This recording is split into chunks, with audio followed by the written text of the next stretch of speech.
नमस्कार, स्वागत है आपका हमारे खास शो में, जहां पर बात हम करेंगे यहाँ पर सोने की, क्योंकि फर्स्ट क्वार्टर में सोने ने यहाँ पर ऑल टाइम हाईज तो बनाए, लेकिन उसके बावजूद भी हमने देखा कि मांग यहाँ पर अंतर्राष्ट्रीय बाजारों में और भारतीय बाजारों में सिर्फ बढ़ती हुई नजर आई है। क्या है इसके मायने, कैसे लोगों ने सोना खरीदा है, कितना खरीदा है, बैंक्स ने यहाँ पर कितना इंटरेस्ट दिखाया है, इस सब पर डिटेल में बात करेंगे। हमारे साथ एक एक्सक्लूसिव कॉन्वर्सेशन में जुड़ रहे हैं वर्ल्ड गोल्ड काउंसिल के CEO इंडिया सचिन जैन। सचिन नमस्कार, शुक्रिया हमारे लिए आज समय निकालने के लिए। कांग्रेचुलेशंस वर्ल्ड गोल्ड काउंसिल में ज्वाइन भी होने के लिए। सबसे पहले आपसे यही जानना चाहेंगे कि even as all time highs थे, लेकिन हमने अच्छी खासी बढ़त अंतर्राष्ट्रीय बाजारों में देखी। इवन 7-8% की तेजी यहाँ पर मांग में भारतीय बाजारों में आते हुए देखी। कैसे देखते हैं इसके डिटेल्स? तो जैसे आपने बताया कि ग्लोबली हमारा करीब 3% अप रहा है, जो करीब 1238 टन का कंजम्पशन इस क्वार्टर में रहा है। और अगर आप कंपेयर करें तो इतना स्ट्रॉन्ग क्वार्टर हमारा 2016 में रहा था। So that is it's been very very strong since then. और अगर कुछ इसमें आप उसके पिलर्स देखें या जरिए देखें किस तरह से रहा है, तो एक तो OTC मार्केट इन्वेस्टमेंट का काफी स्ट्रॉन्ग रहा है। मैं आपको अभी उससे आंकड़े दूंगा। सेंट्रल बैंक बाइंग बहुत स्ट्रॉन्ग रही है। और इवन इतनी हाई लेवल की जो वैल्यू गोल्ड की थी, उसमें ज्वेलरी मार्केट भी करीब सिर्फ 2% नीचे जा पाया, तो काफी स्थिर रहा है।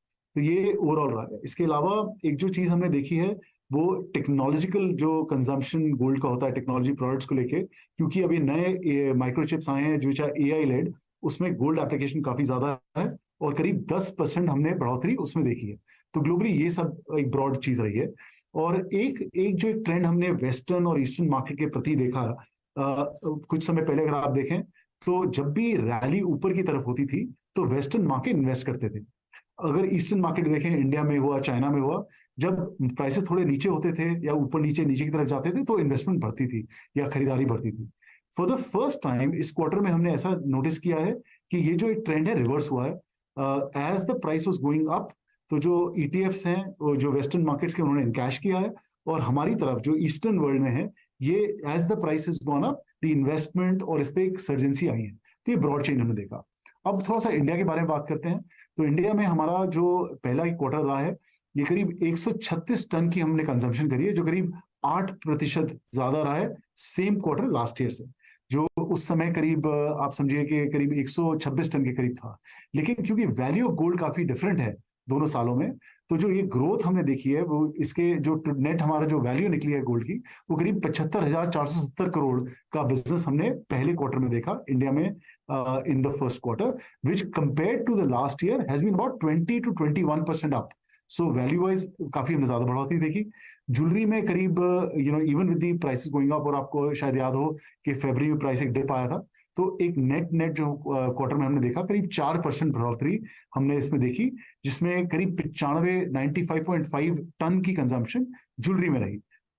लेकिन वैल्यू वाइज ये करीब 16% अप थी। क्योंकि इसमें अगर आप देखें तो 52,750 करोड़ का बिजनेस ज्वेलरी में हुआ है। और ये जो मैं वैल्यू बोल रहा हूँ, ये बिल्कुल वैल्यू ऑफ गोल्ड बोल रहा हूँ, without taxes, without custom duties, the value of gold is what I am talking.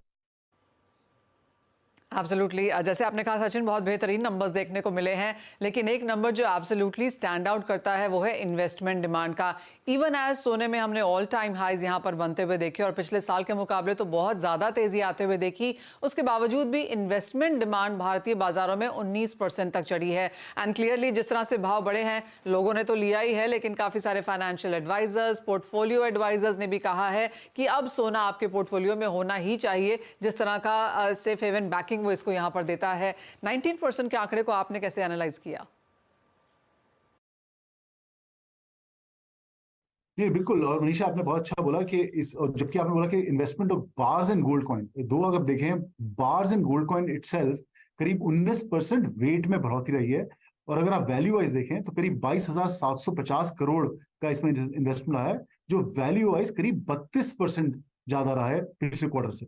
तो आप देखें value wise the investment in bars and gold coins has been very strong, और इसके काफी जरिए रहे हैं। आपने मेंशन किया ETF में भी हमने करीब जो AUM रहा है उसको हमने बढ़ोतरी देखा है ऑलमोस्ट 4 टन से।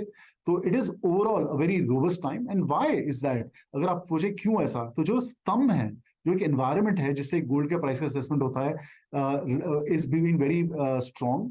अगर आप रिटर्न देखें गोल्ड का ईयर ऑन ईयर, पिछले 3 से 4 हफ्ते को हटा दें एक बार को, तो अगर आप ईयर ऑन ईयर ग्रोथ भी देखें, that is been very consistent and strong. अगर आप देखें कि जियो पॉलिटिकल सिचुएशन है, उस पर भी काफी इंपैक्ट आ रहा है, और एक central bank buying has been very consistent. अगर आप हिंदुस्तान के रिजर्व बैंक ऑफ इंडिया का देखें तो पिछले पूरे 2023 पूरे साल में करीब 16 टन की बाइंग थी, और Q1 इटसेल्फ में आरबीआई की बाइंग 19 टन से ऊपर हो चुकी है।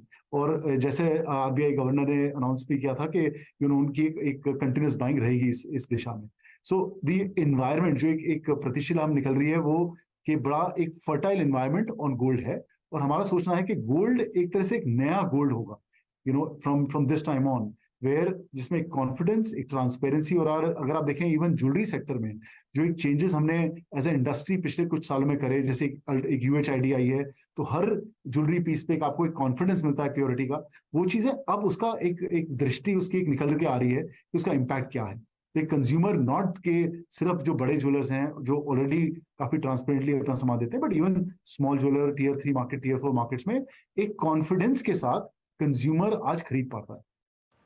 वो तो बात है ही, और वो हमने नंबर्स में आता हुआ देखा भी है। जैसे आपने कहा है, क्रेडिबिलिटी और एक ट्रांसपेरेंसी काफ़ी स्ट्रॉन्ग इस मार्केट में होती हुई नजर आई है। सचिन, साथ ही एक और इम्पॉर्टेंट ट्रेंड जो इस आपकी रिपोर्ट से निकल के आया है वो है रिसाइकल गोल्ड का। इवन एज सोने के भाव ऑल टाइम हाईज पे गए, और ये बाजार हमें काफ़ी हद तक कहता भी रहा कि बहुत ज़्यादा लोग सोना बेचने बाजार में नहीं आ रहे हैं, यानी कि बहुत सारे कंज्यूमर्स ने सोना एनकैश नहीं किया, जो कि पिछले कई सालों का ट्रेंड रहा है बाय द वे, कि सोना जब बहुत ज़्यादा ऊपर चढ़ा या ऑल टाइम हाई छुआ तो लोग लेके आते थे अपना सोना और उसका वो कैश घर पे लेके जाते थे। इस बार का ट्रेंड बेसिकली यहाँ पर हमने वो देखा है कि लोगों ने अपग्रेड किया, पुराना सोना लेकर आए, नए सोना लेके गए। तो जो रिसाइकल गोल्ड का 10% का नंबर है वो बाय इन इटसेल्फ बहुत ज्यादा बड़ा नहीं है। नहीं, मगर आप देखिए मनीषा, इसमें अगर आप देखिए रिसाइकलिंग में बड़ा अच्छा एक हम लोगों ने एक चीज नोटिस करी है। अगर आप हिस्टोरिकली देखें, जब गोल्ड प्राइस बढ़ता था तो एज ए ज्वेलर आपको एक अपनी लिक्विडिटी बढ़ा के रखनी पड़ती थी, क्योंकि कंज्यूमर कई सारे आके इन कैश करते थे।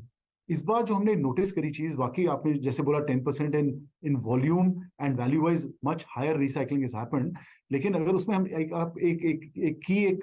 ट्रेंड देखें तो कंज्यूमर ने आके गोल्ड से गोल्ड ही खरीदा है, गोल्ड से इनकैशिंग नहीं करी है। So the belief on the category, जो हमारे एक कॉन्फिडेंस है गोल्ड पे, वो अभी भी बहुत स्ट्रांग है। और particularly rural India which is tier 4, tier 5, tier 6 markets में ये हमने एक ट्रेंड देखा है कि बहुत रिसाइकलिंग हुई, लेकिन recycling gold to gold. Okay जी हाँ, और इम्पॉर्टेंट बात यह है सचिन कि ऑल टाइम हाई से यहाँ पर भावों में कुछ गिरावट देखने को मिली है। मुनाफा वसूली है जो इंडस्ट्री के लिए तो अच्छी है ही, क्योंकि इतनी खरीदारी नहीं हो रही थी, और कंज्यूमर्स के लिए भी अच्छी है क्योंकि प्राइसेस में कुछ स्टेबिलिटी अब यहाँ पर देखने को मिली है। तो किस तरह के खरीदारी के ट्रेंड्स अब आप अक्षय तृतीया के लिए देख रहे हैं, जो कि अगले हफ्ते है?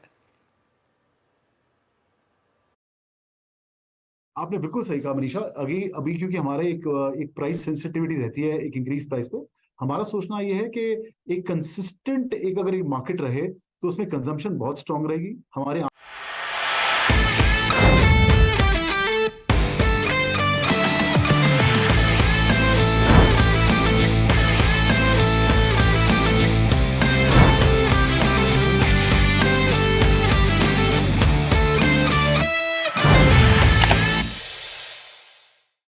बता दें कि मनी कंट्रोल पर दिए गए विचार एक्सपर्ट्स के अपने निजी विचार होते हैं।